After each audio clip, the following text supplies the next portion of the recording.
Okay, for this lesson, we're going to be doing lesson 5, and it's going to be graph proportional relationships. As you can see, I'm using a graph paper. Since there's going to be a lot of graphing in this lesson, I suggest you use a graph paper. It's not absolutely necessary, but it'll make things easier if you have a graph paper in order to be graphing. So our objective, students will be able to identify proportional relationships by graphing on the coordinate plane. Our essential questions for chapter 1 is still going to be, how can you show that two objects are proportional? And our lesson 5.1, it's going to be, how does graphing relationships help you determine whether the relationship is proportional or not? So in this first part of the video, I'm going to focus strictly on vocabulary. This is a very vocabulary heavy lesson. So I want to make sure I break down what each of these different vocabulary words mean by drawing it on the coordinate plane. So that's our first word, coordinate plane. This is a coordinate plane. Our coordinate plane is made of an x-axis, which is right there. X-axis is always horizontal. And then we have our y-axis. Our y-axis is going to be the vertical line. Then we also have quadrants. There are 4 different quadrants. The word, if you look at the root for quadrants, quad means 4. And it starts with right here, quadrant 1. And we use Roman numerals to number the quadrants. So that's quadrant 1. And quadrant 1 is always going to be positive x and a positive y. Because x, in this quadrant, it's always to the right and it's always up. So that's always going to represent positive and positive.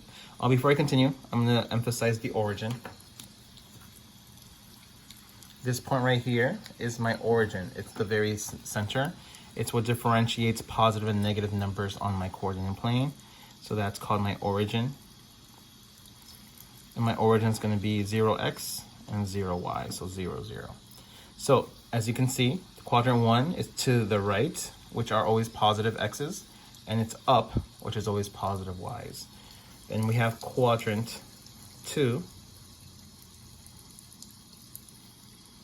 It's going to be, that's how you represent 2 in Roman numerals. And that it's going to be an x that is to the left. So that makes x negative. And y is still above the origin, so that makes it positive. Then we have quadrant 3.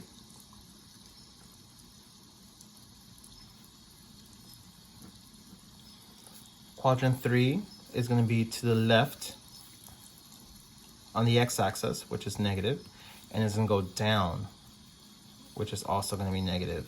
So it's negative, negative for x and y. And then we have quadrant 4.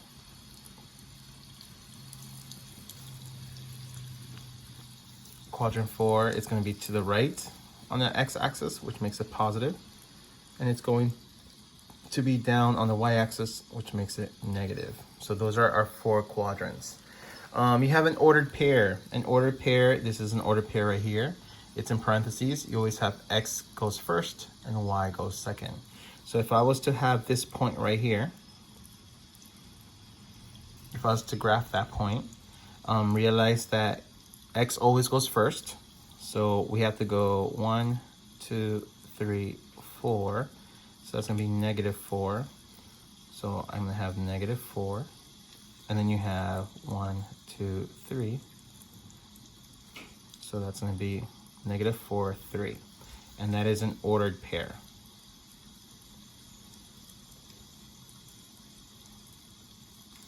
When you have an ordered pair, you always have an x coordinate. The first number in your ordered pair is always going to be an x coordinate, and then you have a y coordinate.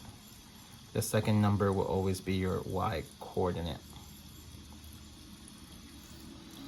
Okay, now we have our x-axis, which I already talked about, our y-axis, and then we also have our origin. So that's all the breakdown of the vocabulary we're going to be using this lesson.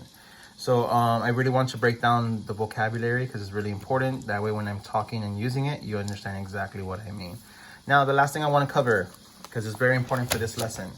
because we're determining proportional relationships through graphing. What makes a graph proportional? So what does a graph have to look like in order for it to be proportional? And we're going to talk about this later on as we do the different examples. But the first thing, it must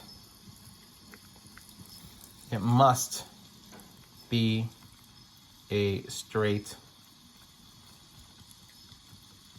line. So this is important. It must be a straight line. And the second, it must